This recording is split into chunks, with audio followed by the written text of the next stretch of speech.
Hello everyone, a very very good evening to all of you जी। नमस्कार आप सभी लोगों को, स्वागत है आप लोगों का आज के सेशन में। स्वागत है जी आप सभी लोगों का बीएसपी फार्मेसी में, और स्वागत है जी आप सभी लोगों का आज की इस लाइव क्लास में। तो कैसे हैं आप सभी लोग? आई होप सो आप सब लोग बहुत बढ़िया होंगे, बेहतरीन होंगे जी, और एकदम मजे में होंगे। और पांडा सर की इस क्लास में आप सभी लोगों का हार्दिक स्वागत है भाई। पांडा सर की क्लास में आप सभी लोगों का हार्दिक स्वागत है। थैंक यू सो मच बेटा जी, thank you so much, thank you my dear champion, thank you thank you thank you thank you thank you thank you thank you thank you. अरे बस बस दिल सफर हो गया भाई। चलिएगा जी, आ जाइएगा। तो आज हम लोग क्या पढ़ने वाले हैं? आज हम लोग पढ़ेंगे हमारे बेसिक लाइफ प्रोसेस के बारे में, होम्योस्टेसिस के बारे में, और बेसिक एनाटॉमिकल टर्मिनोलॉजी के बारे में। ठीक है जी, इन सब चीजों के बारे में हम लोग आज के इस लेक्चर में डिस्कस करेंगे प्यारे बच्चों। ठीक है जी, इन सब चीजों के बारे में आज के इस लेक्चर में हम लोग डिस्कशन करेंगे। चलिएगा, तो यहां पर हमारा सबसे पहले देखिए, आपके पांडा है ना यहां पर बैठे हुए हैं।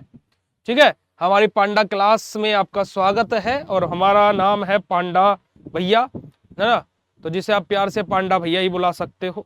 चलेगा जी, तो हमारा सब्जेक्ट का क्या नाम है? ह्यूमन एनाटॉमी एंड फिजियोलॉजी, जिसको हम HAP फर्स्ट भी बोलते हैं, है ना। यूनिट नंबर फर्स्ट हमारी है, लेक्चर नंबर हमारा दूसरा होने वाला है, जहां पर हम लोग बेसिक लाइफ प्रोसेस, होम्योस्टेसिस और बेसिक एनाटॉमिकल टर्मिनोलॉजी के सारे बारे में बात करेंगे।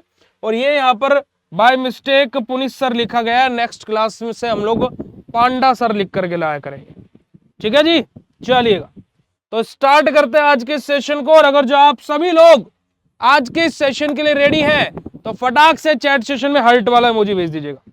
मुझे आप लोगों के नाम भी याद रखने पड़ेंगे, निव्या, आयुष, रोहित, है ना, उदय, अनुभा, अंशिका। ठीक है, ओके, चलिए। तो यहां पर सबसे पहले हम लोग बात करते हैं बेसिक इंट्रोडक्शन के बारे में, बेसिक लाइफ प्रोसेस के इंट्रोडक्शन के बारे में बात करेंगे। तो देखिए, ह्यूमन बॉडी यानी कि कॉम्प्लेक्स एंड ऑर्गेनाइज स्ट्रक्चर। देखिए, ह्यूमन बॉडी के बारे में बात की जाए, ह्यूमन बॉडी क्या होती है बेटा जी? ह्यूमन बॉडी क्या होती है? अगर जो मैं आपको बोलूं कि आप भैया अपने शरीर का चीर फाड़ कीजिए, है ना, आप अपने शरीर का दिमाग देखिए, क्या चीज देखिए, और उसको वापस से फिट कर दीजिएगा, क्या ये हमारे लिए पॉसिबल है? नहीं है भाई। और शायद ये तो बड़े बड़े डॉक्टर्स के लिए भी पॉसिबल नहीं हो, है ना, क्योंकि भाई क्या होता है कि हमारी बॉडी की जो संरचना है ना, बहुत ज्यादा कॉम्प्लेक्स है भाई साहब। कॉम्प्लेक्स मतलब क्या कि एक तरीके से समझिए कि कॉम्प्लिकेटेड है एक तरीके से, है ना, आपस में नसे ऐसे ऐसे, पता नहीं कौन सी चीज क्या है, कहाँ है, एग्जैक्ट चीजें तो बेसिकली देखी भी नहीं गई होगी। ब्रेन कैसे काम करता है, कैसे चीजें होती हैं, कैसे ट्रांसफर हो रही चीजें पता लग गई है, वो बात अलग है, पर लेकिन कितना कितना कॉम्प्लेक्स सिस्टम है हमारा, और कितना ऑर्गेनाइज्ड है। ऑर्गेनाइज्ड बोले तो कि भाई कितने प्रॉपर तरीके से, इतना ज्यादा, इतनी सारी चीजें होने के बाद में भी कितने प्रॉपर तरीके से, कितने सही तरीके से चीजें कार्य करती हैं, है ना, कितने सही तरीके से चीजें कार्य करती हैं, है ना जी। आ रही है बात समझ में कि कितने अच्छे तरीके से, कितने सही तरीके से चीजें हमारी क्या है बेटा जी, कार्य करती हैं। अरे यार भैया, अभी हम क्लास में रहते हैं 7 से 10, हमें कॉल ना कीजिए। आ रही है बात समझ में? तो हमारी बॉडी के बारे में एक नेगेटिव पॉइंट भी बताया, पर एक पॉजिटिव पॉइंट भी बताया। तो देखा जाए तो बेटा जी, हमारा लाइफ में भी यही चीज होती है कि हम लोग नेगेटिव चीजों को देख लेते हैं और पॉजिटिव चीजों को देखते नहीं है, है ना, कि गिलास आधा आधा खाली है वो दिख रहा है, पर आधा भरा हुआ है वो नहीं दिखता है। ठीक है जी, तो इस बात को आप लोगों को भी अपने जीवन में उतारना है। Requires certain processes to maintain life. अब हमारे कुछ प्रोसेस होते हैं, हमारी जो बॉडी है, हमारी जो लाइफ है, जो हमारा जीवन चल रहा है, उसके लिए कुछ हमारे क्या बेटा जी, हमारे कुछ सर्टेन प्रोसेसेस होते हैं, कुछ हमारी स्पेसिफिक प्रोसेसेस होती हैं, है ना, हमारे कुछ सिस्टम्स होते हैं, कुछ प्रोसेसेस होते हैं जो बेसिकली क्या है, हमारा लाइफ को मेंटेन करने के लिए, प्रॉपर तरीके से हमारी लाइफ मेंटेन रहे, चीजें सही से काम करती रहे, उनके लिए कार्यरत रहता है। जैसे हमारा चीज भाई, आपने जैसे खाना खाया, प्यारे बच्चों मुझे एक बात बताइएगा कि खाना खाने के बाद में खाना बाहर भी निकलता है, नहीं निकलता है? यस और नो? मन्नत ठाकुर ओके प्यारे बच्चा, हरिओम ओके बेटा जी। भाई हमने जो खाना खाया है, जब उसका जो वेस्ट मटेरियल है ऑब्वियसली वो बाहर निकलता है। भाई हमने कोई मान लीजिए कोई कुरकुरा लिया, चिप्स लिया, बर्गर लिया, तो जो बर्गर का रैपर होता है क्या हम उसे भी खा जाते हैं क्या? नहीं। जो बर्गर का रैपर, वैसे बर्गर भी वेस्ट है, उसको खाना नहीं चाहिए, पर कभी कभी चल जाता है ना, यो करने के लिए, है ना जी।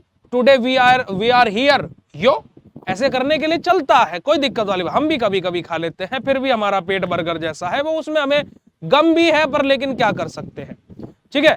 अब क्या बात हुई कि हमारा जो चीजें हैं, तो वेस्ट मटेरियल हम ऐसा नहीं है कि हमारी बॉडी ही, हम नॉर्मल जीवन में भी अपना जो भी वेस्ट मटेरियल होता है, कोई भी चीज वेस्ट हो तो हम अपने उसे जीवन से बाहर निकाल देते हैं।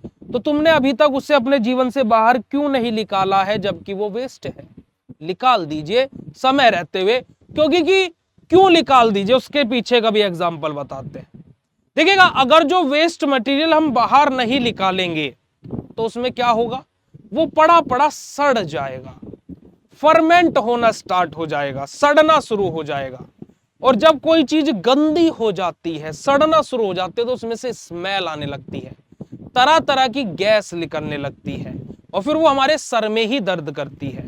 तो चाहे पेट हो, यानी कि चाहे शरीर हो, घर हो, या फिर हमारे मन का युद्ध हो, जो भी वेस्ट मटेरियल है उसे बाहर निकाल ही देना चाहिए।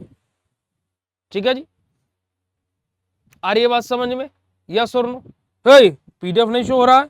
एक मिनट रुको, एक सेकंड रुको, तुरंत रुक जाओ रुक जाओ रुक जाओ।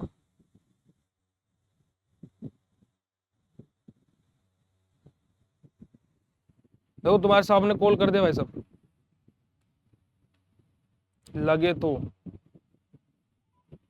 हेलो। हाँ hello. Good evening sir. Good evening sir. Sir वो एक्चुअली जो अपना लेक्चर की साइड में जो पीडीएफ अपलोड होता है ना, हाँ वो हम लोग अपने एंड से तो अपलोड कर दे रहे हैं, बट स्टूडेंट एंड पे शो नहीं कर रहा है। पीडीएफ ही शो नहीं हो रहा था। जी जी, मतलब यहाँ से तो सक्सेसफुली सबमिटेड दिखा दे रहा है, पर वहाँ पर शो नहीं कर रहा है। तो हम 2-3 घंटे में घर पहुंचेंगे, हम चेक कर लेते हैं, ठीक है सर? जी सर, एक बार आप चेक कर लीजिएगा। ठीक ठीक। ओके, ठीक है। ऐसे कैसे यार, सिस्टम हल्के में नहीं लेने का, तुम बस बोलने का गुरु।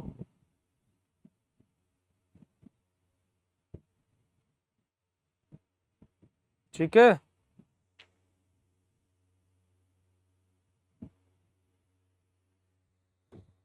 ओके। अभी 2-3 घंटे में चेक कर लेंगे तो फिर पता लगेगा क्या हो रहा है। यहाँ से सबमिट हो चुका है, ठीक है जी। तो बेटे जी हमारा क्या है कि हमारी जो ह्यूमन बॉडी है वो क्या बेटा जी, एक तो कॉम्प्लेक्स सिस्टम है, पर लेकिन एक सिस्टमेटिक तरीके से, ऑर्गेनाइज तरीके से काम करने वाला सिस्टम है। ठीक है जी, कि हमारे जीवन में कितनी भी परेशानी, देखो मैं इसी वजह से बोलता हूँ कि एचएपी से बहुत कुछ सीखने को मिलेगा। ऐसा नहीं कि हमें अपनी बॉडी के बारे में सीखने को मिलेगा, हमें नॉर्मल लाइफ में भी ये चीजों को उतारना चाहिए। अब देखो यहाँ पर क्या, देखो बॉडी से अब अभी आप क्या समझ रहे हो कि कितनी घुचड़ बुल्लू चीजें हैं, कि कभी ये हो रहा कभी ये हो रहा, कितना कॉम्प्लेक्स सिस्टम है, कितना कॉम्प्लिकेटेड है, सिर में दर्द हो गया, और लेकिन फिर भी कितने ऑर्गेनाइज तरीके से, सिस्टमेटिक तरीके से काम हो रहा है, कितने सिस्टमेटिक तरीके से काम हो रहा है। तो वही चीज हमारे जीवन में भी है कि हमें एक असाइनमेंट की टेंशन है, कॉलेज की टेंशन है, गर्लफ्रेंड की टेंशन है, घर वालों की टेंशन है, 70 तरीके की टेंशन है, पर फिर भी हम सिस्टमेटिक तरीके से चल रहे हैं कि हमारे बाबू ने खाना खाया नहीं खाया, पर लेकिन हम अपने बाबू को उतना ही समय देंगे जितना वो डिजर्व करते हैं, है ना। हम अपने बाबू को स्पेसिफिक ही समय देंगे, ज्यादा समय हम उनको नहीं देंगे, क्योंकि उससे क्या होगा, हमारा सिस्टम खराब हो सकता है ना। हम खेलने जाएंगे पर लेकिन उतने ही जाएंगे जितना जरूरी है, चलेगा। मेंटेन्स होम्योस्टेसिस फॉर सर्वाइवल, हमारा कि सर्वाइव करने के लिए होम्योस्टेसिस को भी मेंटेन करना। अब ये क्या बोला है भैया कि सर्वाइवल के लिए होम्योस्टेसिस को मेंटेन करना। देखिए बेटा जी, जैसे कि मैं आपको यहां पर बताता हूं, जैसे अभी आप खड़े हो जाइए, अगर जो आप बैठे हुए तो खड़े हो जाइए, लेटे हुए तो भी खड़े हो जाइए, और खड़े होकर के क्या कीजिए, एक दो बार जंपिंग जैक कीजिए, है ना, जंपिंग जैक।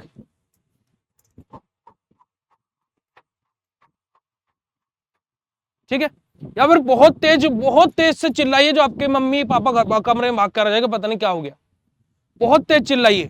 और क्या कीजिए, थोड़ा बहुत एक्सरसाइज कर लीजिए। जब आपने सब एक्टिविटी करी, तो ये सब एक्टिविटी करने के बाद में आपके शरीर में क्या होगा, एक्टिवेशन ज्यादा हो गया, जो ब्लड प्रेशर हो जाएगा इस कंडीशन में आपका हाई हो जाएगा।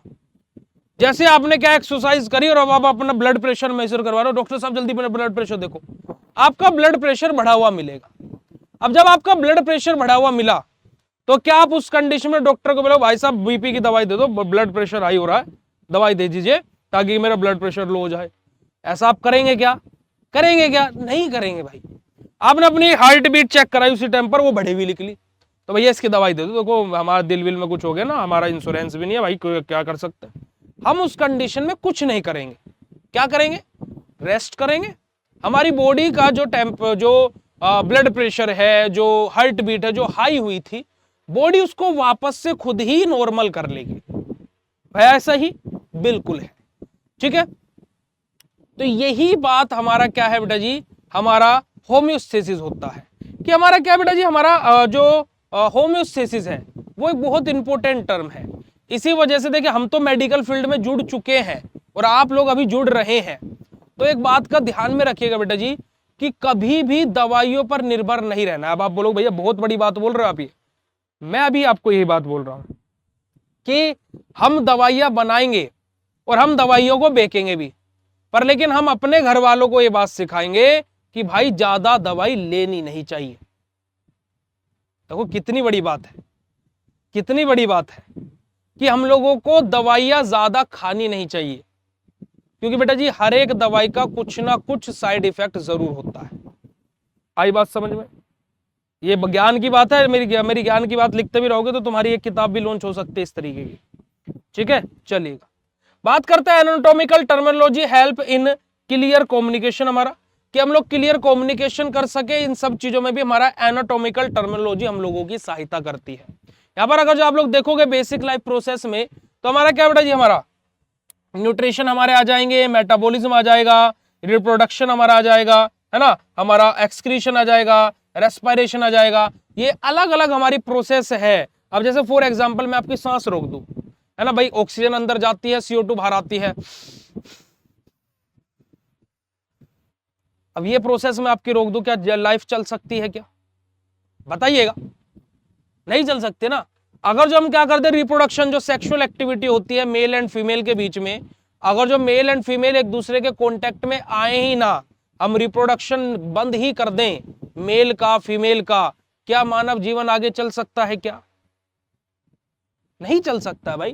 ठीक है जी, एक्सक्रीशन की जो हमने खाया है, अगर जो बॉडी से बाहर ही ना निकले भाई, है ना, उससे पहले हमारा मेटाबॉलिज्म उसका मेटाबॉलिज्म ही ना हो भाई, बॉडी के अंदर तो चला गया, अब उसका मेटाबॉलिज्म ही नहीं होगा, मेटाबॉलिज्म नहीं होगा तो वो एक्सक्रीट आउट नहीं होगा बॉडी से। और अगर जो ये नहीं होगा तो शरीर में पड़ा पड़ा क्या हो जाएगा, फर्मेंट होना शुरू हो जाएगा, खराब होना शुरू हो जाएगा। तो भाई इस कंडीशन में क्या होगा, बीमारी।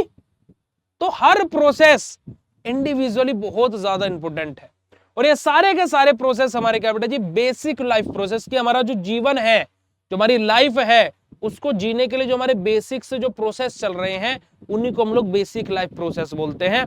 अगर जो बात क्लियर हो रही हो तो फटाक से चैट सेशन में हार्ट वाला इमोजी भेज देंगे, विद योर प्यारा सा हार्ट वाला इमोजी भेज दो जल्दी से बेटा, जल्दी जल्दी सेंड कर देंगे भाई सभी बच्चे। आगे मूव करते हैं, आगे बात करते हैं हमारा। यहां पर देखिए बेसिक लाइफ प्रोसेस में मैंने आपको बता दें कि कौन कौन सी टर्मिनोलॉजी के बारे में बात हो रही है। बात करते हैं बेसिक लाइफ प्रोसेस में हमारी मेनली कौन कौन सी चीजें रहती है। जैसे कि हमारा यहाँ पर देखिएगा डिफ्रैक्शन हमारा आ जाएगा, ठीक है, हमारा रिप्रोडक्शन हमारा आ जाएगा, ग्रोथ हमारी आ जाएगी, मूवमेंट, रिस्पॉन्सिवनेस हमारा, और मेटाबॉलिज्म। ये अलग अलग हमारे प्रोसेस है जो हमारे बेसिक लाइफ प्रोसेस के अंदर हमारे रहेंगे, जो हम लोग वन बाय वन करके डिस्कस करेंगे। यहाँ पर सबसे पहले हम लोग डिस्कस करेंगे मेटाबॉलिज्म के बारे में। मेटाबॉलिज्म क्या होता है, तो देखिएगा कि sum of the all chemical reaction in the body, कि हमारी जितने भी बॉडी के अंदर केमिकल रिएक्शन चल रही है, अगर जो उनको एक जगह मिला दें तो वही मतलब कि क्या कि एक केमिकल रिएक्शन इधर, एक केमिकल रिएक्शन इधर, एक स्टमक में, एक इंटेस्टाइन में, एक किडनी में, एक पेनक्रियाज में, अलग अलग जगह केमिकल रिएक्शन चल रही है। और जो ये केमिकल रिएक्शंस का जो ग्रुप बनेगा है ना, कि इसको ये सब केमिकल रिएक्शन जो हो रही है, इनको अगर हम लोग देखेंगे तो इसी को हम लोग क्या बोलते हैं, मेटाबॉलिज्म बोलते हैं। टाइप हमारे क्या होता है, एक होता है कैटाबॉलिज्म और एक होता है एनाबॉलिज्म। कैटाबॉलिज्म क्या होता है, हमारा मॉलिक्यूल का ब्रेकडाउन करना, यानी कि मॉलिक्यूल को तोड़ना और फिर उसको क्या है, उसमें से एनर्जी रिलीज करवाना, है ना। हमारा क्या है, उसको उसमें से एनर्जी रिलीज करवाना।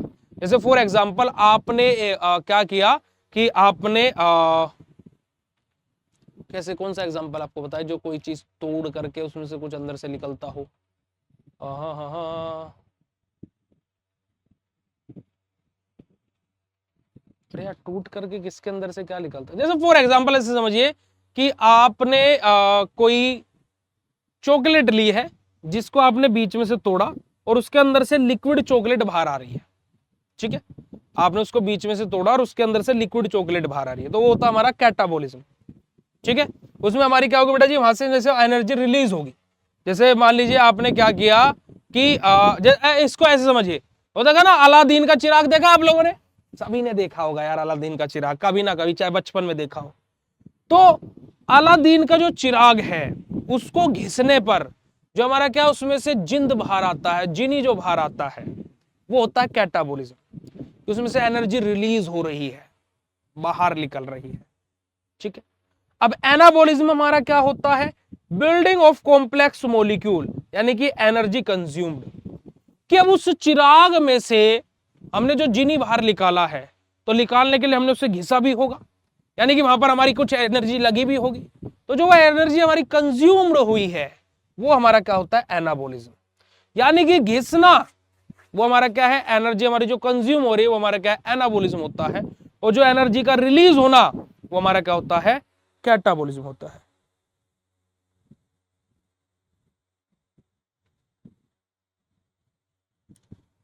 आ रही है बात समझ बेटा जी, यस और नो। बेटा लाइव को रीजॉइन कर लीजिए, आपकी प्रॉब्लम सोल्व हो जाएगी।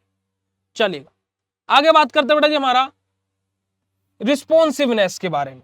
अब देखिए रिस्पॉन्सिवनेस बड़ा ही अच्छा है और ये हर किसी के, देखो ये जितनी भी चीजें यहां पर हम लोग पढ़ेंगे हर किसी के साथ में है, ठीक है। Ability of the body to detect and response to changes, यानी कि स्टिमुलाई, हमारा क्या बात बोलेगी यहाँ पर, कि जैसे हमारी नर्व सेल रहेगी और मसल सेल रहेगी। अब कैसे होगा ये, क्या बात यहाँ पर हुई है, रिस्पॉन्स। जैसे फॉर एग्जाम्पल मैंने आपसे बोला कि बेटा समझ में आया तो हार्ट वाला इमोजी भेजिए, तो आपका क्या रिस्पॉन्स प्रोड्यूस हो गया कि भैया समझ में आया तो आपने हार्ट वाला इमोजी भेजा, और नहीं समझ में आया यार सही चल रहे देखो लाइव, मैं आपकी वजह से फोन में ज्वाइन करके बैठता हूँ, वरना मेरे सिस्टम में चलती है लाइव, पर मैं इसी वजह से फोन में ज्वाइन करके बैठता हूँ कि भैया आप लोगों को दिखा, मतलब कि आपको कोई दिक्कत तो नहीं हो रही, ठीक है। कि हमारा क्या बेटा जी कि हमारा जो बॉडी है उसने क्या क्या डिटेक्ट किया, क्या डिटेक्ट किया। जैसे मैंने अभी आपको जितनी भी चीज बताई, मैंने आपको बोला कि बेटा समझ में आया हार्ट वाला इमोजी भेजो अगर जो समझ में आया तो आपने चीजों को डिटेक्ट किया कि भाई मेरे को समझ में आया, चलो हार्ट वाला इमोजी भेज देते हैं। फिर आपने क्या किया, उसका रिस्पॉन्स कर रहा क्या, हार्ट वाला इमोजी। अब फिर आपने क्या डिटेक्ट किया कि मेरी समझ में नहीं आया, तो आपने क्या बोलोगे कि भैया रिपीट कर दीजिए, ठीक है, या पांडा सर रिपीट कर दीजिए, या पुनीत भैया रिपीट कर दीजिए, इस तरीके से आप लोग बोलोगे। तो वही चीज यहां पर है, नर्व सेल जो कि जनरेट करते हैं नर्व इंपल्स को, और मसल सेल जो कि हमारा क्या बेटा जी कॉन्ट्रैक्ट करने के लिए रिस्पॉन्सिबल रहती है।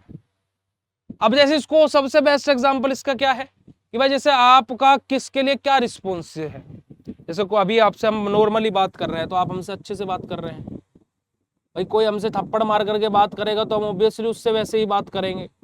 तो भाई अभी क्यों नहीं तुम्हारा थप्पड़ मारने का मन कर रहा है, क्योंकि अभी ऐसी कंडीशन है ही नहीं, अभी वो रिस्पॉन्स दिखाने की हमें जरूरत ही नहीं है ना। जो बात बात पर गलत गाली या गलत शब्द का उपयोग करे तो वो क्या होता है, गलत शब्द का तो उपयोग करना भी नहीं चाहिए, पर लेकिन एक बात है, समझे कि नहीं समझे भाई, आपको आपके सामने पंखा चल रहा है, आपको किसने बोल दिया कि पंखे में हाथ लगाने से हाथ कट जाता है, कि उसके पास हाथ नहीं लेकर के जाना है।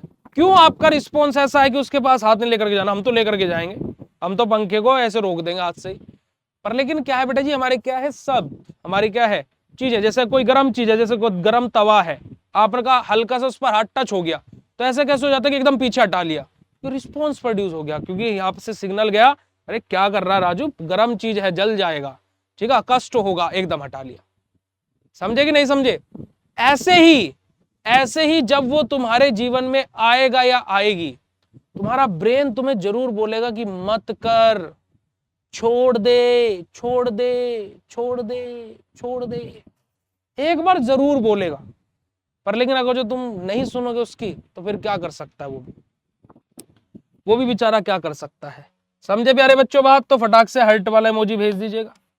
आगे मूव करते हैं मूवमेंट के बारे में, है ना, motion of the wool body और इट्स पार्ट, कि हमारी बॉडी मूवमेंट कैसे कर रही है, ठीक है।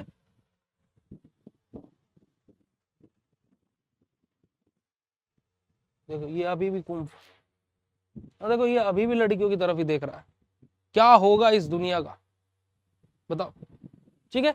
तो हमारा क्या हमारी बॉडी का मूवमेंट कैसे है, जैसे मैं अभी चल चल के पढ़ा रहा हूँ, शायद आप अभी बैठ करके पढ़ रहे होंगे, है ना, कोई लेट करके पढ़ रहा होगा, कोई पैर पर पैर रख के पढ़ रहा होगा, कोई शायद पढ़ ही नहीं रहा होगा, ठीक है, कि अभी ऊपर नोटिफिकेशन आया, बाबू का मैसेज कर रहा है, अरे बाबू मैं तो लेटा हुआ हूँ, अरे नहीं तुम तो पढ़ रहे होंगे, अरे नहीं हम पढ़ते हैं, नहीं हम पढ़ते, तुम्हें हमसे उम्मीद है, ये नहीं तुम हमसे उम्मीद लगा रहे हो, बताओ, चलिएगा, है ना। Include movement of the cell, tissue और ऑर्गन, कि अब यहां पर ऐसा नहीं कि बॉडी मूवमेंट के बारे में बात हुई है, बॉडी के पार्ट्स के मूवमेंट के बारे में बात हो रही है, भाई मूवमेंट हमारी सेल्स का भी होगा, टिश्यू का भी होगा, ऑर्गन्स का भी होगा। भाई मैं अब इधर उधर घूम रहा हूं, ऐसा तो है नहीं कि मैं इधर से यहां चला गया तो मेरा स्टमक यहीं रखा रह गया, मेरी इंटेस्टाइन यहीं घूम रही है कि वापस जब आएंगे तो वापस लग जाएंगे हम लोग, ऐसा तो नहीं है ना भाई, पूरी बॉडी का मूवमेंट हो रहा है ना, हम थोड़ा बहुत इधर उधर घूम रहे हैं तो मूवमेंट हो रहा है ना, ठीक है। जैसे एग्जाम्पल हमारा मसल कॉन्ट्रैक्शन या फिर हार्ट बीट हमारा, ये सब हमारे क्या बेटा जी, हमारे किसके एग्जाम्पल, हमारे मूवमेंट के एग्जाम्पल्स है। चलिएगा जी आगे मूव करते हैं, बात करते हैं ग्रोथ के बारे में। ग्रोथ मतलब क्या भाई, आप जितने जैसे आप अभी हो ऐसे थोड़े ना होंगे बचपन में भी, है ना। अब देखो जैसे हमारे को दाढ़ी नहीं आती है, जबरदस्ती हम लोगों को दाढ़ी लानी पड़ती है, हम लोगों को नहीं मतलब मुझे, ठीक है, मुझे अच्छी लगती है दाढ़ी लाना, पर लेकिन क्या इनकी ग्रोथ ही नहीं होती है इतनी ज्यादा अच्छे से, ठीक है जी। पर लेकिन क्या ऐसे तो नहीं कि मैं बचपन से जब पैदा हुआ जब से मेरे को ऐसी ही दाढ़ी है, नहीं भाई साहब, जैसे जैसे ग्रोथ होती है, आपकी भी तो बचपन, आप पहले छोटे होंगे फिर धीरे धीरे धीरे धीरे करके बड़े हुए, है ना। तो बड़ी हंसी आती है कि मैं जब बचपन में छोटा था, ऐसा बोलता ना, मैं जब बचपन में छोटी थी, हर किसी को पता है कि तुम जब बचपन यूज करते तो तुम छोटा या छोटी ही होंगे ना, तुम बड़े थोड़े ना थे उस टाइम पर, ठीक है जी। तो देखिए यहाँ पर हमारा increase in the body size due to, अब हमारा क्या यहाँ पर बॉडी का साइज इंक्रीज होगा किस वजह से, जैसे कि हमारा सेल साइज इंक्रीज होगा, है ना, सेल के नंबर इंक्रीज होंगे और मटेरियल बिटवीन सेल हमारे इंक्रीज होंगे। ये देखो सेल का साइज जो पहले इतना था वो इंक्रीज हो रहा है, नंबर ऑफ सेल मान लीजिए पहले 10 थे, अब वो क्या है 100 हो रहे हैं, ठीक है जी। और जो सेल और सेल के बीच में हमारा लिक्विड प्रेजेंट होता है वो भी हमारा इंक्रीज हो रहा है। तो इस वजह से हमारा क्या बेटा जी, बॉडी में हमें ग्रोथ देखने को मिलती है। और बॉडी हो चाहे जीवन हो और चाहे करियर हो, ग्रोथ हो तो ही अच्छे लगते हैं, नहीं ग्रोथ हो तो भाई अच्छे नहीं लगते हैं, ठीक है। इतनी बात अगर जो समझ में आई हो बेटा जी तो फटाक से हर्ट वाला इमोजी भेज दीजिएगा, फटाक से चैट सेशन में हर्ट वाला इमोजी भेज दीजिएगा बेटा जी। आगे बात करते हैं हम लोग डिफरेंशिएशन के बारे में, ठीक है, transformation of unspecialized cell to specialized cell. हमारा क्या करना बेटा जी कि अनस्पेशलाइज्ड जो सेल है उनको स्पेशलाइज्ड सेल में ट्रांसफर करना, ठीक है। जैसे कि हमारी जो स्टीम सेल है उनको मसल सेल या फिर नर्व सेल में कन्वर्ट करना। अब स्टीम सेल हमारी होती क्या है, देखिए स्टीम सेल हमारी वो सेल्स होती है जो या तो जैसी खुद हैं वैसी ही रहेंगी, और अगर जो इनका ब्रेक डाउन हो रहा है यानी कि टूट रही हैं तो बेटा जी क्या है, किसी भी सेल का रूप ले सकती है। जैसे कि हमारा ये सेक्स सेल के रूप में हमारी कन्वर्ट हो सकती हैं, इम्यून सेल के तौर में, मस्कुलर सेल के तौर पर, फैट सेल के तौर पर, बोन सेल के तौर पर, ब्लड सेल के तौर पर, नर्वस सेल के तौर पर, इपिथेलियल सेल के तौर पर। यानी कि हमारा क्या है कि जो स्टीम सेल है वो अलग अलग तरीके की किसी भी सेल में कन्वर्ट हो सकते हैं, चाहे वो सेक्स सेल हो, चाहे वो नर्व सेल हो, चाहे वो इपिथेलियल सेल हो, चाहे वो हमारी ब्लड सेल हो, चाहे वो हमारी बोन सेल हो, किसी भी सेल में वो कन्वर्ट हो सकती है प्यारे बच्चों, ठीक है जी। चलिएगा आगे बात करते हैं और आगे मूव करते हैं हमारा रिप्रोडक्शन के बारे में, ठीक है। रिप्रोडक्शन जहां पर हमारा मेल और फीमेल के बारे में हम लोग बात करेंगे। रिप्रोडक्शन आप लोगों को ऑलरेडी पता है कि रिप्रोडक्शन हमारा होता क्या है, सिंपल सी चीज है कि formation of new cell for growth and repair, कि हमारा क्या बेटा जी कि न्यू सेल का फॉर्मेशन होना ग्रोथ करने के लिए भी और बॉडी की रिपेयरिंग करने के लिए भी। तो यही हमारा क्या बेटा जी रिप्रोडक्शन के अंतर्गत आता है। Formation of new human being यानी कि सेक्सुअल रिप्रोडक्शन हमारा यहाँ पर रहता है कि न्यू ह्यूमन बीइंग का फॉर्मेशन के लिए क्या है बेटा जी हमारा सेक्सुअल एक्टिविटी होना जरूरी है। मेल एंड फीमेल का आपस में क्या है क्रॉसिंग होना जरूरी है, उनकी आपस में क्या है सेक्सुअल एक्टिविटी होना जरूरी है ना, क्योंकि फीमेल एंड मेल जब तक कांटेक्ट में नहीं आएंगे, अब तो टेस्ट ट्यूब बेबीज एंड बहुत सारी चीजें होने लगी है, बट कहीं ना कहीं मेल एंड फीमेल के दोनों की ही जरूरत है आज भी। अगर जो हमें ह्यूमन बीइंग का न्यू ह्यूमन बीइंग के अगर जो हमें नीड है, अगर जो हमें न्यू ह्यूमन बीइंग चाहिए तो मेल एंड फीमेल दोनों का ही नेसेसरी है चीजें होना, है ना। कि मेल अगर जो कल बोलने लगे कि हम ही इस दुनिया को चलाएंगे और हम ही अगर जो है तो दुनिया चल सकती है वरना नहीं चलेगी, तो ऐसा नहीं है। और फीमेल अगर जो अगर बोलना कि हम ही, हाँ बहुत कुछ फीमेल्स करती हैं पर लेकिन दोनों की खुद की इंडिविजुअलिटी है ना। मेल और फीमेल दोनों ही जरूरी है संसार को आगे चलाने के लिए, अपनी पीढ़ी को आगे बढ़ाने के लिए, है ना, और न्यू ह्यूमन बीइंग को डेवलप करने के लिए। डेवलप बोलना सही नहीं रहेगा, न्यू ह्यूमन बीइंग अगर जो इस संसार में आने हैं तो वो मेल और फीमेल दोनों की ही आवश्यकता पड़ती है। ठीक है जी, चलिएगा आगे मूव करते हैं। तो यहाँ पर हमारा मेल और फीमेल का एक डायग्राम आप लोगों के लिए यहाँ पर हम लेकर के आए हुए हैं, आप इस डायग्राम को देख सकते हो। हमारा बेसिकली अगर जो आप ये पूरा का पूरा आपका अगर जो रिप्रोडक्टिव सिस्टम की मैं बात करूं तो आपके सेकंड सेमेस्टर की एचएपी के अंदर 5th यूनिट जो आपके सेकंड सेमेस्टर के अंदर रिप्रोडक्टिव सिस्टम, जिसके दो पार्ट है, एक मेल रिप्रोडक्टिव सिस्टम और एक फीमेल रिप्रोडक्टिव सिस्टम, तो वहां पर हम इस सिस्टम को भले ही अच्छे तरीके से पढ़ते हैं। ओके जी, तो हमारा बेसिक लाइफ प्रोसेस जिसमें हमने मेन चीजें आप लोगों को बता दी, और अगर जो समझ में आया हो तो फटाक से चैट सेशन में हार्ट वाला इमोजी भेज दीजिएगा। बात करते हैं अब हमारे होम्योस्टेसिस के बारे में। अब होम्योस्टेसिस क्या होता है, व्हाट इज होम्योस्टेसिस भैया, अब ये क्या है भैया, इसके बारे में हमें बताओ ना भैया। अरे बता रहे हैं, चलेगा। तो देखिएगा बेटा जी, हमारा maintenance of a stable internal environment despite external changes. हमारे क्या बेटा जी हमारा क्या है बेटा जी हमारा कि हमारा इंटरनल एनवायरनमेंट यानी कि जो हमारा अंदर का एनवायरनमेंट है बॉडी का, उसको मेंटेन करना, जिसको बाहर का एनवायरनमेंट डिस्टर्ब करने की कोशिश करता है। हमारे जो बॉडी का इंटरनल एनवायरनमेंट है उसको स्टेबल रखना, जो कि डिस्टर्ब हो सकता है किसकी वजह से, एक्सटर्नल चेंजेस की वजह से। जैसे इसके पीछे का हम एग्जांपल बताते हैं। एग्जाम्पल क्या है इसका, बेस्ट लीजिएगा, क्योंकि देखिए पांडा क्लास में आप लोग हैं और पांडा सर हमेशा लव एरिया वाले एग्जाम्पल बताते हैं। जैसे कि आपने देखा होगा कि एक इंसान था जिसके मन से कभी भी कुछ भी गलत किसी के लिए नहीं निकलता था, पर लेकिन जब कोई प्यार में टूटा हो ना तो उसके लिए फिर कुछ भी अच्छा नहीं लगता है। जब किसी ने किसी पर ब्लाइंडली ट्रस्ट किया हो और जब उस इंसान का ट्रस्ट टूटता हो तो वो फिर किसी पर विश्वास नहीं कर पाता है। उसका इंटरनल एनवायरनमेंट पहले कैसे था कि हर कोई संसार में अच्छा है, और फिर जब उसका दिल टूटा, एक्सटर्नल कोई चीज उसके साथ में हुई, कोई उसके जीवन में भारी तौर पर आया, है ना, उसका इस्तेमाल किया, है ना, तो वो जैसे मैंने एक शायरी सुनाई थी कि जब चाहा तो चाहा मुझको, जब चाहा तो छोड़ दिया, महफिल से किया मुसाफिर, मैं खाने से रिश्ता जोड़ दिया, ए हुस्न सवाए जाने जहां, एक बात बता क्या बचपन से तेरी आदत है कि खिलौना लिया और तोड़ दिया। तो वो वाली कंडीशन हुई। तब क्या हुआ कि भाई एक्सटर्नल कोई चीज हुई पर उसका इफेक्ट इंटरनल पड़ा, ठीक है, और बॉडी का सिस्टम भी उसको रिपेयर नहीं कर पा रहा है। एक तो कंडीशन वो होगी। अब हमने एक्सटर्नल, जैसे बाहर बहुत ज्यादा गर्मी हो रही है, जैसे गर्मियों के टाइम पर क्या है 45 डिग्री 48 डिग्री पे टेम्परेचर हो जाता है। अब हमारी बॉडी का नॉर्मल टेम्परेचर तो 37 डिग्री रहता है भाई साहब, तो फिर तो हर किसी को बुखार होना चाहिए, फिर तो इस संसार में हर किसी को बुखार है, यस और नो?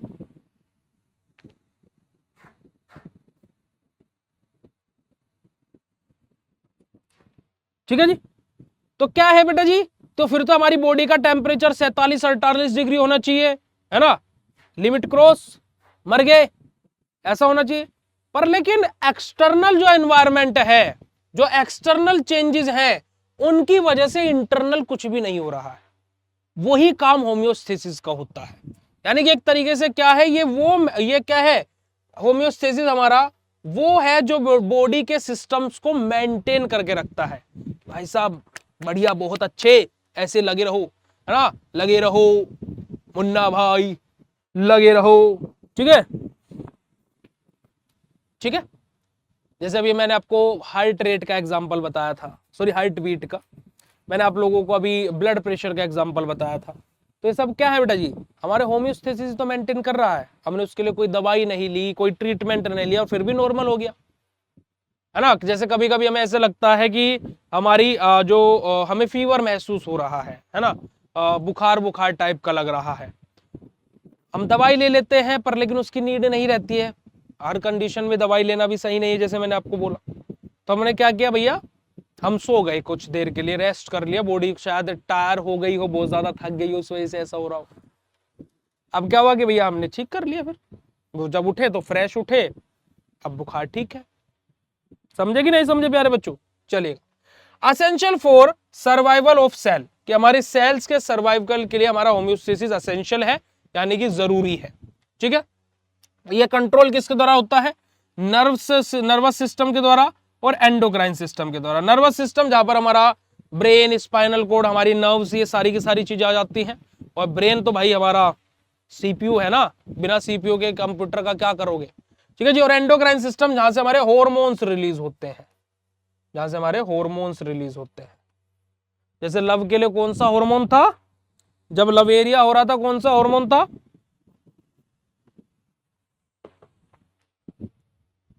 ठीक है जी। तो होम्योस्टेसिस क्या होता है बेटा जी, कि बाहर अब जैसे एनवायरनमेंट क्या है, उस की वजह से हमारा अंदर का एनवायरनमेंट में चेंजेस ना आए। भाई जैसे आप फॉर एग्जांपल आप पहाड़ी इलाके पर गए, है ना, आप पहाड़ी इलाके पर गए और वहां पर जाने के बाद में क्या हुआ कि आप वहां पर घूम रहे हो। अब वहां का टेम्परेचर है 5 डिग्री, 3 डिग्री, 2 डिग्री। तो क्या आपका बॉडी का टेम्परेचर भी 5 डिग्री, 3 डिग्री, 2 डिग्री हो जाएगा क्या? नहीं होगा ना, नहीं होगा ना भाई।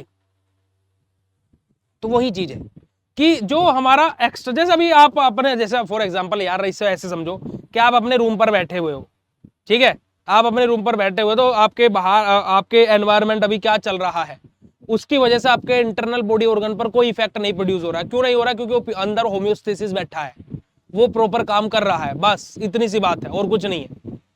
ठीक है, बस इतनी सी बात है, इसमें और कुछ नहीं है। ठीक है, चलो आ जाइएगा। तो यहाँ पर आप लोग देख सकते हो हमारा वाटर टेम्परेचर, ये एक डायग्राम आप लोगों के लिए लिया गया है।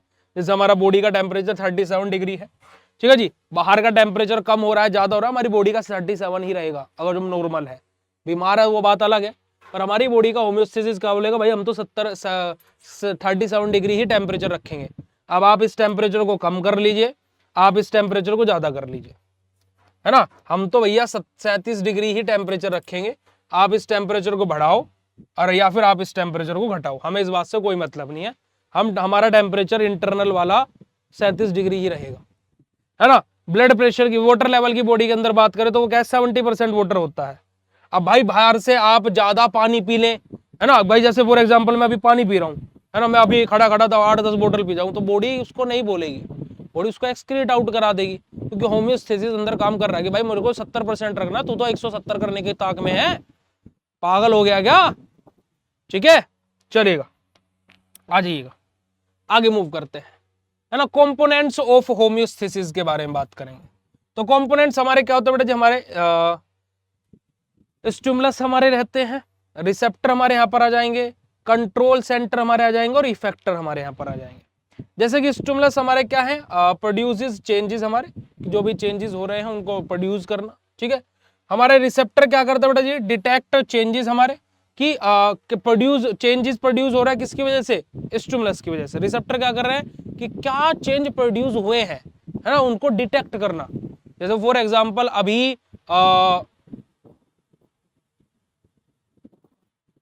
जगह जगह पर लैंडस्लाइड चल रही हैं, है ना, जगह जगह पर क्या है, इफेक्ट प्रोड्यूस हो रहा है। जैसे अभी पंजाब में वृंदावन में, जैसे हमारे अभी भी बीएससी फार्मेसी की टीम और लोगों के सहयोग की वजह से बीएससी फार्मेसी के जो साक्षी मैम और बबीता मैम है, वो फ्री कैंप लगा रहे हैं, मतलब फ्री उन्होंने खाने का वितरण का डेली भंडारा हमारा वहां पर चल रहा है, ठीक है। वृंदावन में पानी बहुत ज्यादा, यमुना जी का बहुत ज्यादा स्तर बढ़ गया है, तो वहां पर बहुत सारे लोगों का घर में पानी घुस गया, जिसकी वजह से वो टेंट लगा करके जहाँ पर खाली एरिया रहता है वहां पर रह रहे हैं। अब उनका खाना पीना कैसे होगा? तो वो हम लोगों की तरफ से जितने लोग, हम ये नहीं बोल रहे कि सब लोगों का, जितने लोगों का हमसे हो पा रहा है उतना हम लोग कर रहे हैं। डेली चल रहा है पिछले 3 दिन से। पंजाब में बहुत बुरी हालत हुई है, तो हमारे गांव से भी ट्रैक्टर ट्रक भर करके गए हैं वहां पर भी, है ना। वो सब लोगों ने एक राशन इकट्ठा किया है और वहां पर गए हैं। तो क्या है कि ये क्या हुआ कि जो ये चीजें हुई हैं, तो वो हमारे क्या बेटा जी चेंज प्रोड्यूस, वो चेंजेस हुए हैं भाई। वो क्या है कि चेंजेस, परिवर्तन, वो नेगेटिव भी हो सकता है, पॉजिटिव भी हो सकता है। तो अभी जो पंजाब में हो रहा है वो नेगेटिव है, घर टूट गए लोगों के, बहुत ज्यादा गलत हो रहा है, ठीक है जी। तो क्या है, ये हमारा क्या स्टिमुलस हो गया। अब वो कितना ज्यादा स्केल पर हुआ है कि कितनों के घर टूटे हैं, कैसे क्या हुआ है ना, कितना चीजों को लेकर के क्षति पहुंची है ना, कितने ज्यादा चीजों को लेकर के इफेक्ट प्रोड्यूस हुआ है। तो हमारा क्या है कि डिटेक्ट चेंज, कि वो जो चीजें हुई हैं उसका डिटेक्ट करना कि क्या हुआ है एग्जैक्टली, उसका पता लगाना। कंट्रोल सेंटर हमारा क्या है बेटा जी, processes into brain and hormone. क्या भाई चीजें हो गई, अब चीजों को कंट्रोल भी करना है भाई। तो अब हमारा कंट्रोल सेंटर कौन रहेगा? जो हमारा ब्रेन है और जो हमारे हॉर्मोन्स है। अब वहां से हमारा क्या होगा कि जो चेंजेस आए उसके ऊपर काम करेगा कौन? हमारा होम्योस्टेसिस। इफेक्टर हमारे क्या रहेंगे? रिस्पोंड टू रिस्टोर बैलेंस हमारा, कि जो हमारा चेंजेस आए थे जिनको हमने डिटेक्ट कर लिया है, अब वापस से उनको रिस्टोर करना। ठीक है, देखो बाढ़ आना ये हमारा क्या बेटा जी स्टिमुलस है, ठीक है। उस बाढ़ की वजह से कितने इफेक्ट प्रोड्यूस हुआ, क्या क्या चेंजेस आए, कैसे क्या क्या हुआ है चीजें, वो हमारा क्या बेटा जी रिसेप्टर पता कर रहा है, ठीक है। उसके बाद में जा रहा है सिग्नल किसके पास में? गवर्नमेंट के पास में, अथॉरिटीज के पास में, कि भाई इतना क्षति पहुंची है, इतनी चीजें हार्म हुई है, यानी कि ब्रेन के पास में। और फिर हमारा क्या बेटा जी फर्दर हमारा क्या है, यहाँ पर इफेक्टर्स हमारे काम कर रहे हैं कि जो क्षति पहुंची है उसको वापस नॉर्मल लेवल पर लाने के लिए हम लोग काम करेंगे। तो यही हमारा क्या होता है बेटा जी कंप्लीट होम्योस्टेसिस के कंपोनेंट्स होते हैं, कि कैसे हमारी चेंजेस आए, क्या चेंजेस आए उसका डिटेक्ट किया, फिर हमारा क्या है उसके रिगार्डिंग हमारे ब्रेन और हॉर्मोन्स ने रिस्पॉन्स प्रोड्यूस किया, और फिर एट द एंड हमारा उस चीज को लेकर के जो चेंजेस आए हैं वापस उसको नॉर्मल वे में लाने के लिए हमारी बॉडी ने काम करना शुरू कर दिया। आई बात समझ में? नहीं आई? और अगर जो बात समझ में आई हो तो फटाक से हार्ट वाला इमोजी भेज दीजिएगा। होम्योस्टेसिस का एग्जांपल जैसे कि हमारा बॉडी टेम्परेचर को रेगुलेट करना, ये होम्योस्टेसिस का एग्जांपल रहता है। ब्लड ग्लूकोज लेवल को मेंटेन करने के लिए, ब्लड प्रेशर को मेंटेन करने के लिए मेनली हमारा होम्योस्टेसिस इन्हीं चीजों पर कार्यरत रहता है प्यारे बच्चों। अगर जो बात क्लियर हो तो फटाक से चैट सेशन में हार्ट वाला इमोजी भेज दीजिएगा। अब आपके नोट्स के अंदर होम्योस्टेसिस कहाँ लिखा है? अगर जो मैं आप लोगों को बताऊं तो आप लोगों का होम्योस्टेसिस जो है आपके नोट्स के अंदर वो है पेज नंबर, जैसे यहाँ पर बहुत सारे बच्चे बोलते हैं कि भैया जो नोट्स में है वो हमारे उसमें नहीं है। जैसे आप यहाँ पर एग्जांपल भी देखोगे बेटा जी, ऑर्गेनाइजेशन, आपका मेटाबॉलिज्म, है ना, रिस्पॉन्सिवनेस, मूवमेंट, रिप्रोडक्शन, ये सब के सब, ग्रोथ, है ना, ये सब के सब एग्जाम्पल यहाँ पर आपके दिए हुए नोट्स में, सारे यही एग्जाम्पल है। अब यहाँ पर हमने आपको क्या है ओरली ज्यादा चीजें बता दी, थ्योरेटिकली कम लेकर के आए। यहाँ पर आपका थ्योरेटिकली भी ज्यादा है, तो इस वजह से जो बच्चे बोलते हैं ना कि भैया नोट से मैच नहीं कर रहा, मैच कर रहा है ना, पर लेकिन ऐसे डिट्टो कॉपी पेस्ट उठा करके ले आएंगे फिर क्या फायदा रहेगा, फिर हम ओरली क्या बताएंगे आपको, ठीक है जी। अब यहाँ पर अगर जो आप लोग आओगे बेटा जी एचएपी के पेज नंबर आपके 9 पर सबसे ऊपर ही आपको होम्योस्टेसिस दिया हुआ है। तो यहाँ पर लाइन लिखी है, in the human body these include control of blood glucose concentration, body temperature, water level. Water level का मैंने आपको डायग्राम के साथ में बता दिया, बॉडी टेम्परेचर का भी बता दिया, है ना, और ब्लड ग्लूकोज लेवल का भी मैंने यहाँ पर आपको बता दिया। तो सब कुछ घुमा फिरा करके यही सब कुछ है, ठीक है जी। बात समझ में आ रही है बेटा जी? यस और no? Write down in chat session फटाक से। अब हम लोग बात करते हैं बेसिक एनाटॉमिकल टर्मिनोलॉजी के बारे में, जो कि आपके नोट्स के अंदर पेज नंबर 11 पर दिया हुआ है ना। What is basic anatomical terminology? तो देखिए एनाटॉमिकल पोजीशन यानी कि स्टैंडर्ड रेफरेंस पोजीशन हमारी, standing erect, facing forward, arms at side, palms forward. हमारी क्या बेटा जी अलग अलग हमारी टर्म्स के बारे में बात हुई, हमारे पाम के बारे में बात हुई, हमारे फेसिंग फॉरवर्ड के बारे में बात हुई, हमारे आर्म्स के बारे में बात हुई है। Use for the constituent distribution या फिर डिस्क्रिप्शन ऑफ बॉडी पार्ट्स, हमारा कि हमारे अलग अलग बॉडी पार्ट्स का किस तरीके से डिस्ट्रीब्यूशन हुआ है उसके बारे में यहां पर बात हुई है।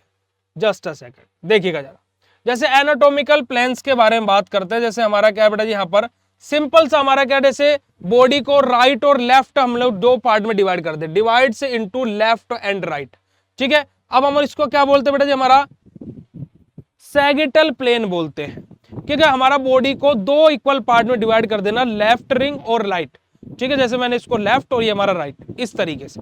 हमारा दूसरा होता है फ्रंटल, ठीक है जी, फ्रंटल प्लेन हमारा, यानी कि divides into front end back, कि मैं अपनी बॉडी को, जैसे मैं अभी अपनी बॉडी को बीच से ऐसे काटूं तो ये हमारा क्या हो गया, पहले वाला, कि इधर लेफ्ट, इधर राइट हो गया, इधर लेफ्ट हो गया। अब मैं फ्रंटल देखूं तो फ्रंटल प्लेन में मेरा क्या होगा कि मैं बॉडी को अपने बीच से ऐसे काटूं, यहां से, ठीक है। देखो अभी राइट और इस कप को मुझे राइट और लेफ्ट तोड़ना है तो मैं कैसे तोड़ूंगा, मैं यहां से इसको काटूंगा ऐसे, देखो ऐसे ऐसे मैं इसका कट करूंगा तो मेरा क्या होगा बेटा जी, इधर एक हिस्सा मुझे मिलेगा, इधर एक हिस्सा मुझे मिलेगा।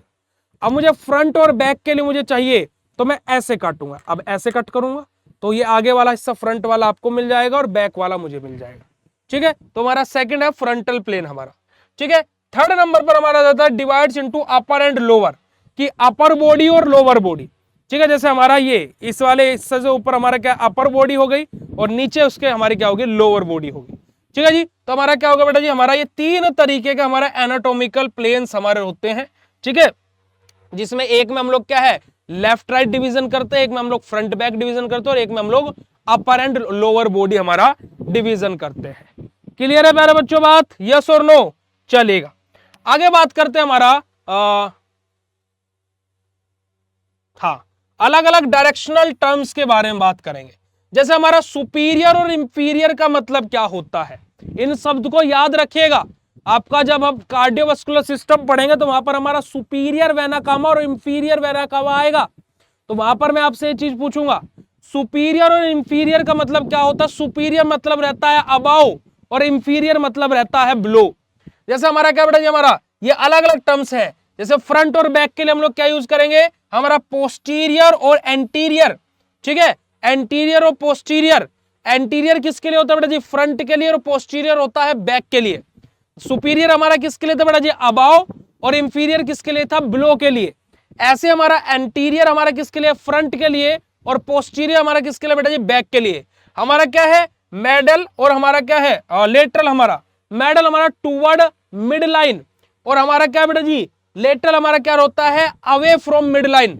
जैसे फॉर एग्जांपल मेरा ये पॉइंट है, आप इस पॉइंट के नजदीक चल रहे हो, जो हमारी ये मिड लाइन है, मान लीजिए मिड लाइन है हमारी, आप अगर जो इसके तरफ आ रहे हो तो आप क्या बेटा जी, आप मिडल हो, ठीक है जी, ठीक है, ओके। और अगर जो आप इससे दूर जा रहे हो, है ना, away from the mid line, तो हमारा क्या बेटा जी, आप क्या है, लेटरल हो। आ रही है बात समझ में? तो हमारा क्या बेटा जी, मिडल और लेटरल क्या होता है।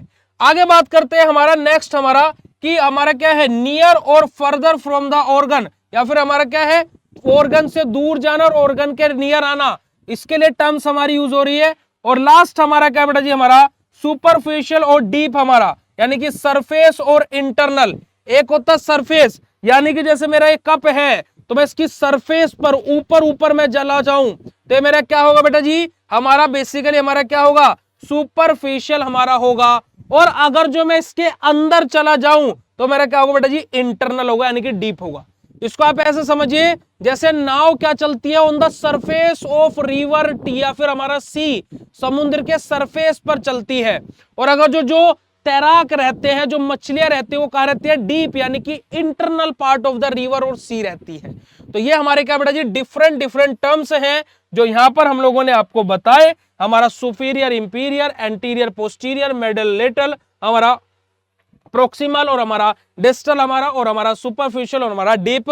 ये 10 टर्म्स हमने आपको बताए, जहां पर हमारा क्या है बेटा जी, अबाव और बिलो द प्लेन भी है, फ्रंट और बैक भी है, टूवर्ड मिड लाइन और away from the mid line भी है, हमारा नियर और फार पॉइंट भी है, और हमारे यहाँ पर सरफेस और इंटरनल, सारे के सारे पॉइंट्स हमारे यहाँ पर कवर हो जाते हैं। उसके साथ में हम लोगों ने आज के इस लेक्चर में बेटा जी क्या, एनाटॉमिकल टर्मिनोलॉजी के बारे में बात करा, जहां पर हमारा क्या बेटा जी हमारी हेल्प करती है कम्युनिकेशन करने में। होम्योस्टेसिस के बारे में बात करो, जो इंटरनल एनवायरनमेंट को स्टेबल करने के लिए कार्यरत रहता है। और बेसिक लाइफ प्रोसेस, जहां पर हम लोगों ने मेटाबॉलिज्म, रिस्पॉन्सिवनेस, रिप्रोडक्शन, रेस्पिरेशन, है ना, हमारा इन सब अलग अलग ग्रोथ, डिफरेंशिएशन, हमारा है ना, reproduction, movement of the body, इन सब अलग अलग टर्म्स के बारे में पढ़ा। और यही हमारा क्या होता है बेटा जी, हमारा कंप्लीट हो जाता है basic life process, homeostasis and हमारा बेसिक एनाटॉमिकल टर्मिनोलॉजी। अब आप लोग सोच रहे हो कि नेक्स्ट लेक्चर भैया सेल से स्टार्ट होगा, जब भी एचएपी का नेक्स्ट लेक्चर होगा। तो प्यारे बच्चों, नेक्स्ट लेक्चर हमारा सेल से नहीं स्टार्ट होगा। नेक्स्ट लेक्चर में हम लोग पढ़ेंगे फीडबैक सिस्टम के बारे में, जहां पर हम लोग पॉजिटिव फीडबैक और नेगेटिव फीडबैक सिस्टम के बारे में बात करते हैं। और उसी लेक्चर में फिर हमारा सेल भी स्टार्ट होगा। पर लेकिन आप लोगों को अगर जो एचएपी का ये लेक्चर जितना हमने आपको पढ़ाया अगर जो है समझ में आया, तो चैट सेशन में हार्ट वाला इमोजी भेज दीजिए मेरे भाई, पटाख से बता दीजिएगा बेटा जी। अगर जो बात बिल्कुल क्लियर हो गई और मजा आ गया हो कि भैया मजा आ गया, सब कुछ क्लियर हो गया। और देखिए, अगर जो कोई भी डाउट रह जाते हैं बेटा जी, तो आप एक बार लेक्चर दोबारा देख लिया करो, फिर भी कोई भी डाउट रह जाता है। भाई देखिए, ऐसा नहीं कि क्लास में सब चीज क्लियर होगी, ये भी बात हकीकत की है। बट अगर जो कुछ भी डाउट रह जाता है, जैसे फॉर एग्जांपल अभी आपको लगता है कि समझ में आ गया, अब आप बाद में लेक्चर दोबारा देख रहे हो और आपको किसी चीज में डाउट रह गया, तो वो आप जब नेक्स्ट लेक्चर होगा तो तब आप पूछ सकते हो। ऐसा नहीं कि आप नहीं पूछेंगे, आप पूछ सकते हो।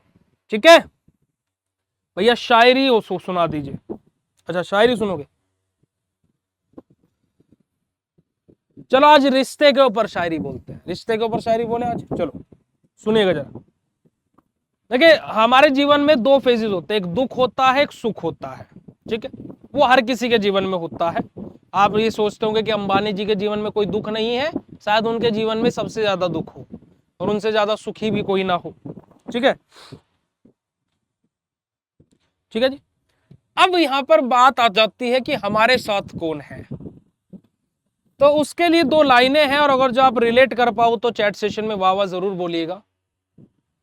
कि जो सुख में साथ दे उसको रिश्ते बोलते हैं, कि जो सुख में साथ दे उसको रिश्ते बोलते हैं, और जो दुख में साथ दे उसे फरिश्ते बोलते हैं। ठीक है जी, चलेगा। तो आज के सेशन को यहीं पर ही एंड करते हैं। Thank you so much for joining this session. Bye bye everyone, good night all of you, love you all बेटा जी। मिलते हैं फिर आप लोगों से कल शाम को 7 बजे। डेली आपका टाइम टेबल आप अपलोड हो ही गया, आप उसके अकॉर्डिंग देख लीजिएगा। लव यू ऑल बेटा जी, थैंक यू सो मच, शुक्रिया, नमस्कार, जय हिंद।